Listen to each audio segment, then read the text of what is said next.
All right, it's my pleasure today to also introduce our guest speaker. Our guest speaker today started his first business at the age of 9. And before graduating high school, he had started 12 profitable businesses and made his first $1 million.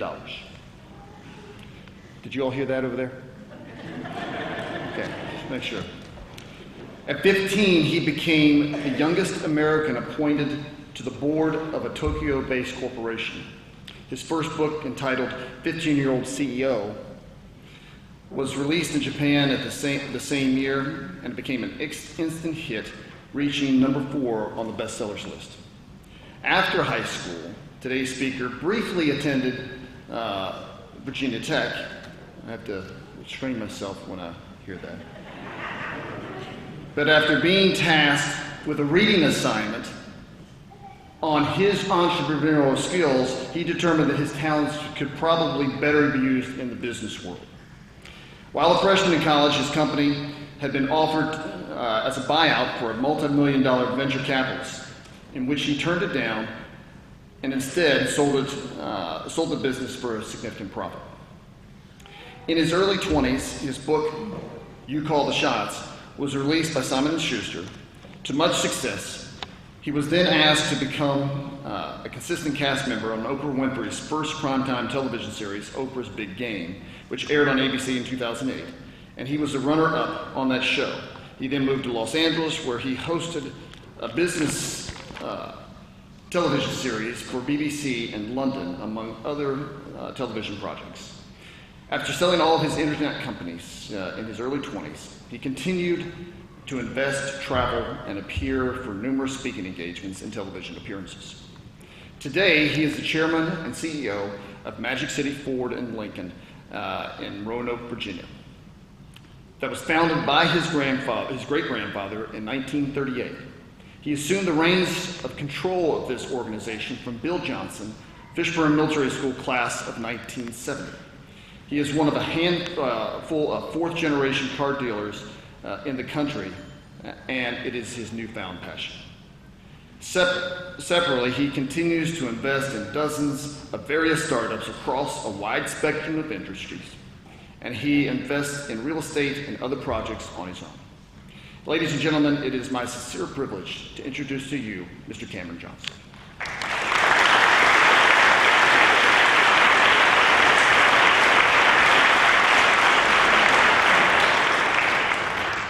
Thank you. It's great to be here. That is a very, very kind introduction, Captain Black. I appreciate that. Good morning to everybody. Congratulations to the seniors. It's an honor to be here with each of you at Fishburne Military School's 140th graduation ceremony. As you heard, my father was a 1970 graduate of Fishburne Military School, so it's a terrific honor to be here. Good morning, cadets, faculty, alumni, trustees, as well as family and friends who are here to support these young adults as they enter the next chapter of their lives. I'm going to speak to you for 15 or maybe 16 minutes today. I tell you this up front so you won't wonder, when is he going to stop talking? But also so the seniors know that they're that much closer to graduating. When I asked myself, what should I speak about today, I really had to think about it. In fact, I tried to think back to my high school graduation ceremony, a class of more than 300 in Roanoke, and quite frankly, I couldn't tell you who the speaker was, yet alone what was said. So, big shoes to fill, huh? But today is about you, and it's not about what I say today or what I don't say. Today is about celebrating the lifelong friendships made during your time here, the valuable lessons you've learned, and the experiences that you'll never forget. I thought I'd focus on a few lessons that I was fortunate to learn very young, but that helped shape my life and my career. As mentioned, I started my first business at the age of 9, and by the age of 12, I was making $50,000 per year. That was a quick way to learn about taxes. I filed my first tax return when I was 12. In fact, 20 plus years later, I still have the same attorney who filed that tax return for me when he was probably fresh out of law school at that time. I then went on to start 12 companies before I turned 21, and as a freshman in college at Virginia Tech, I raised $10 million in venture capital for my latest startup at the time. But what's most important about my story is that it is not that special. It's not about where I am today or what I've accomplished. It's about where you start. It's about where we all start. Before I share those lessons about starting at 9, I have a story I want to share that was when I was actually 8 years old. And I had just seen the movie Home Alone 2, Lost in New York, which came out long before your guys' time, but I'm sure you've seen it, as I think it airs every day during the holidays. But Home Alone 2, Lost in New York, Macaulay Culkin's in the film, and he's staying at what was then and still is the Plaza Hotel, a very nice hotel in New York City. And I was 8 years old. I saw the movie. I had never been to New York City, but I was fascinated with it. And Donald Trump at the time owned that hotel. And I said to my parents, I was 8 years old. I had no idea who Donald Trump was. This was, 1990, 1992, 1993. And I said to my parents, does that man really own that hotel? And my parents said yes. It's, he's real estate, New York City, etc. And I said, well, I want to go to New York City. And my parents said, haha, very funny, you saw the movie. They were hoping, obviously, that I would quit asking, maybe. But I kept asking, I'd like to go to New York City, I'd like to go to New York City. Of course, I'm from Virginia. I said, it's not that far. Finally, my dad said, I think it was just so I would shut up, but he said, if you get straight A's the entire school year, we'll go for a weekend next summer. So it was the 4th grade, so I was actually able to get straight A's back then. One of the few times. But I got straight A's, and I remember bringing home my report card because I knew, we were going to be going to New York City for at least a weekend that summer. So when I found out the dates that we were going to be going to New York, I had one more request. I said to my parents, I love that movie so much, could we stay at the Plaza? Just because so much of the movie takes place there. And my parents said, sure, we're going for 3 nights, we'll stay at the Plaza. And I was really, really excited. What I then decided to do, and I didn't tell my parents, especially didn't tell any of my friends, but I wrote a letter to Donald Trump when I was 8. And I took out a sheet of notebook paper. Obviously, I have no connections whatsoever to him. I didn't know if it would ever get to him. But I said, Dear Mr. Trump, my name's Cameron Johnson. I'm 8 years old. I'm from Roanoke, Virginia. You probably haven't heard of me, obviously. But I just got straight A's. I love the movie Home Alone 2. I'm going to be staying at the Plaza as a reward for my grades. The only thing I want to do, though, while I'm in New York City is I want to see the suite where Home Alone 2 was filmed. I think that would be really, really cool. Sincerely, Cameron Johnson. That's all it said. It was a notebook paper, handwritten. I then, on the envelope, I didn't have a computer or the internet at the time. I had no way of looking up his address. And so I literally only wrote on the envelope, Donald Trump, the Plaza Hotel, New York City. So I never knew if he ever even received it because I did not hear back. But no harm, no foul. I had never told anybody that I wrote this letter. So it wasn't, I figured if I told my friends, then every day they're either, going to be teasing me, hey, did you hear back? Or, I just kept it to myself and fired off the letter. And so I never heard back, but a few weeks later, my parents and I, we get to New York City, we get in a cab, we get to the hotel, and my mom gives the receptionist her name, Ann Johnson, to check into our room. Well, the receptionist immediately leans over and points at me and says, you must be Cameron. And so immediately it clicked that he received my letter, although my parents are really confused as, how does the receptionist know our son's name?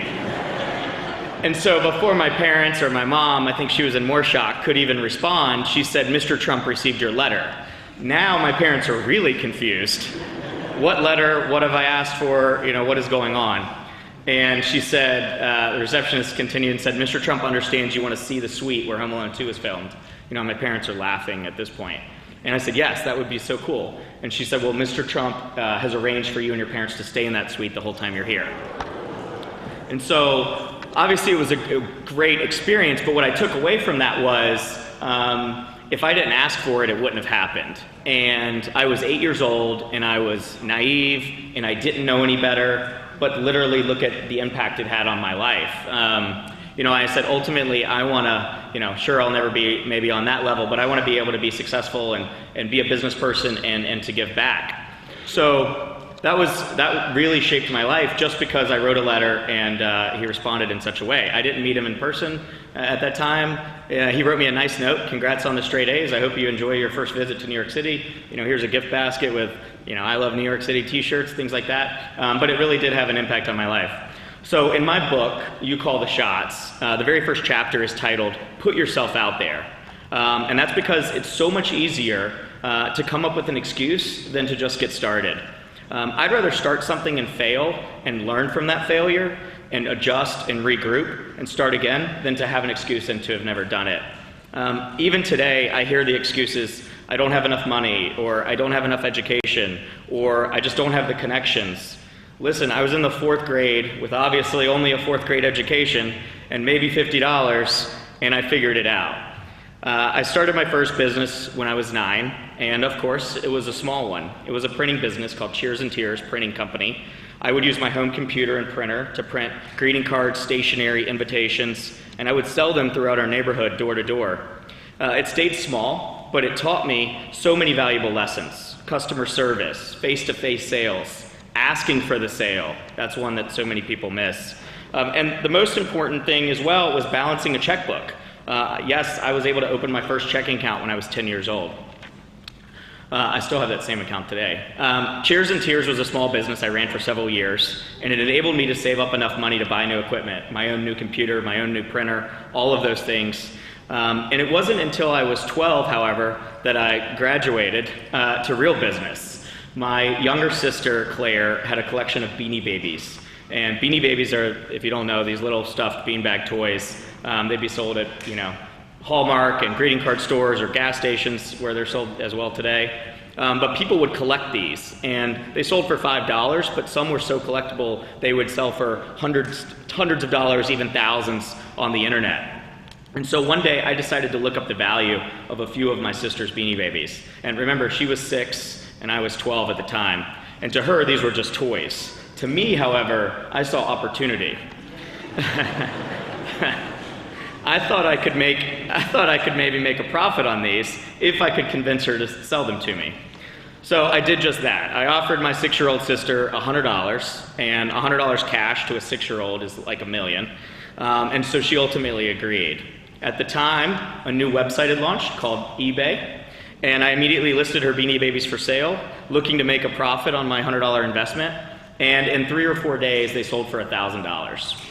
So I literally made $900 on my new collection of Beanie Babies. But I really asked myself, why was I ever in the printing business? This is much easier.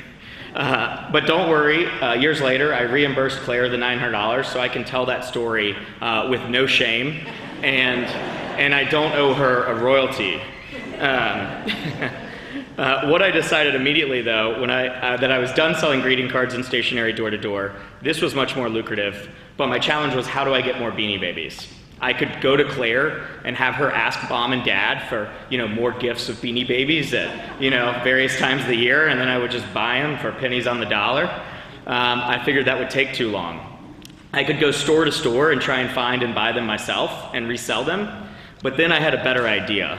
And I think this also probably was in my head from writing the letter on notebook paper. Fast forward to when I was 12, I now had a computer and I had a printer, obviously, and I had the internet, so I decided to write a letter to TIE Incorporated, the company that makes Beanie Babies. And so unlike a handwritten note, I was able to type this out, make it very professional.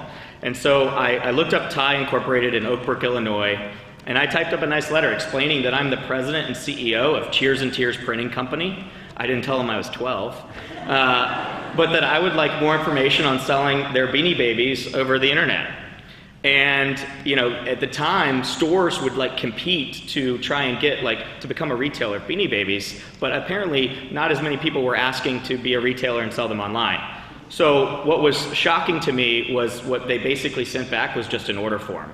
So the plan worked. The minimum order was 1,000 Beanie Babies. They cost $2.50. So that was going to cost me $2,500, really my life savings, using the $900 profit I made on Claire and some profits from the printing business. But what did I have to lose? No risk, no reward, I thought. And so also remember, I had a checking account, so I didn't need to ask my parents. I didn't even need to tell them that I was going to be spending my life savings ordering 1,000 Beanie Babies. And I certainly did not tell them. I learned at an early age it's sometimes easier to ask for forgiveness than permission. I don't always give that advice, but sometimes it works. When those first 1,000 Beanie Babies showed up at my parents' house, my parents thought I was crazy, and they didn't realize I had already sold my sisters for a profit.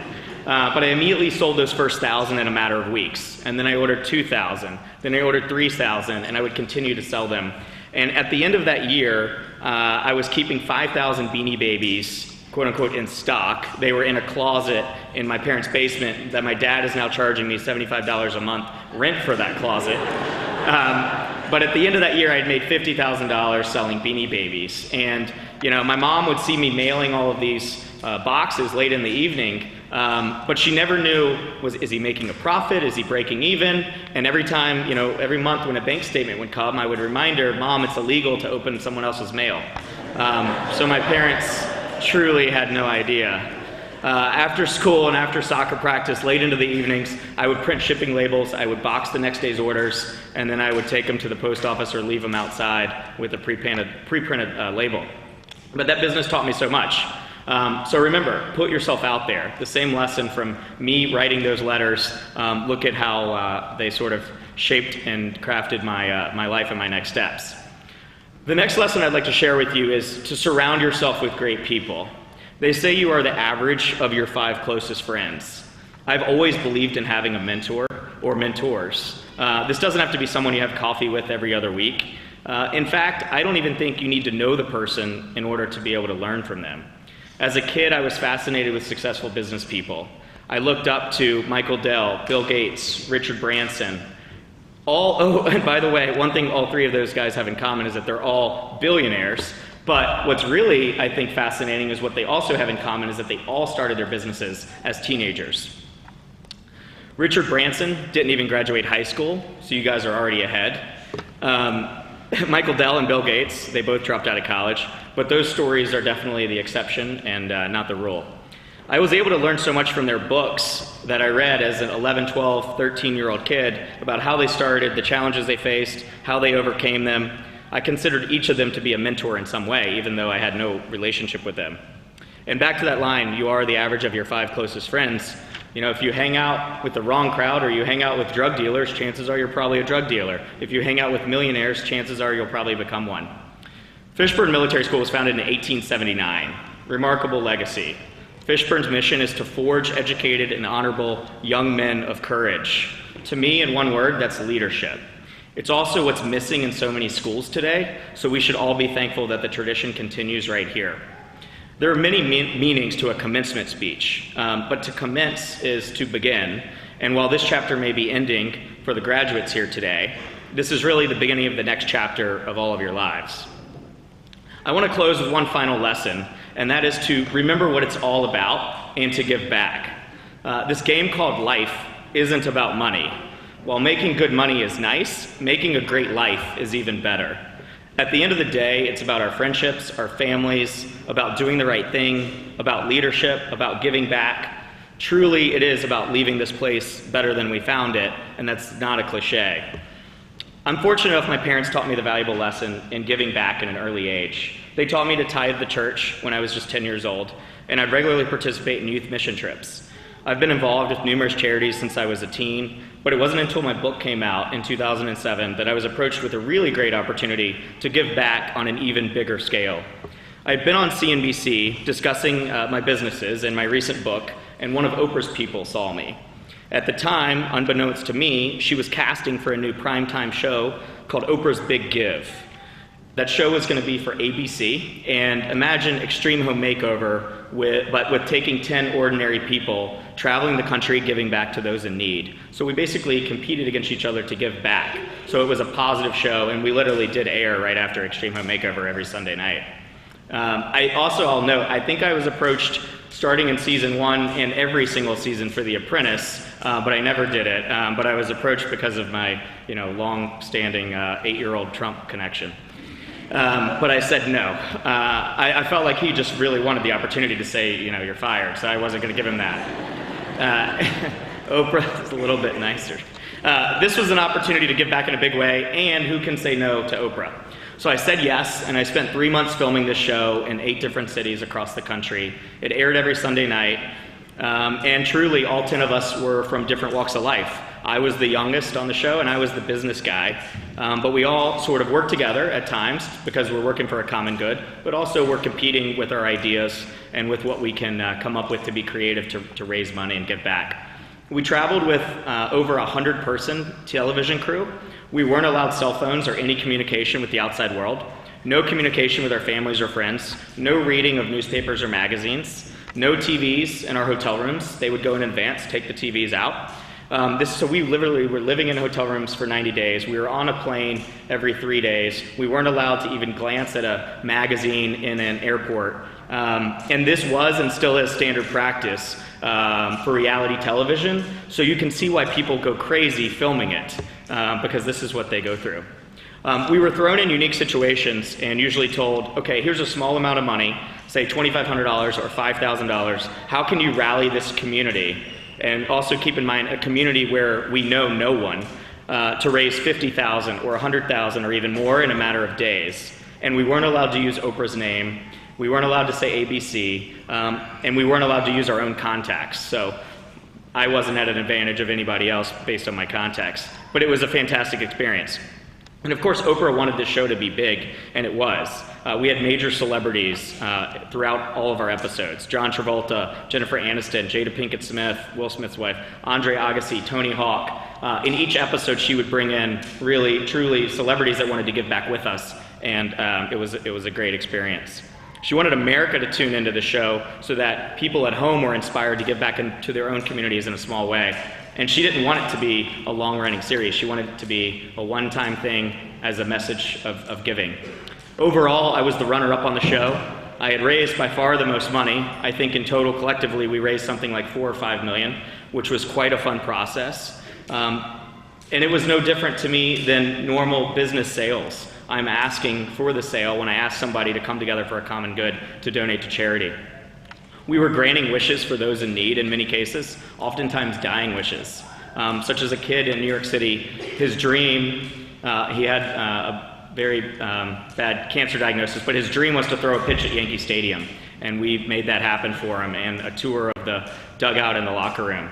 Or the family whose father was dying of cancer, but they wanted to see New York City from a helicopter. On that one, I did call Trump and use his helicopter. He loaned it to me the same day, actually, which was nice. But that family got to have that experience. I thought of each different city and each person's needs as a challenge, and I used my sales ability to figure out a way to make it happen. I couldn't let these people down, so this was a heck of a lot bigger challenge than just selling Beanie Babies, and it obviously had a much bigger purpose. We all have a purpose, and when you follow your passion, great things happen. I'll remind you that we are the CEOs of our own lives, no matter what path we choose. A CEO doesn't have to run a company. A chief executive officer just means someone who is responsible for making decisions, and you are all each 100% in charge of your lives from here forward. So in closing, 3 things. Put yourself out there, surround yourself with great people, remember what it's all about, and give back. And I'll add 1/4, and that's always, always do your best. That's something you'll never regret. And remember, you call the shots in your own lives, and congratulations to the class of 2019. Thank you.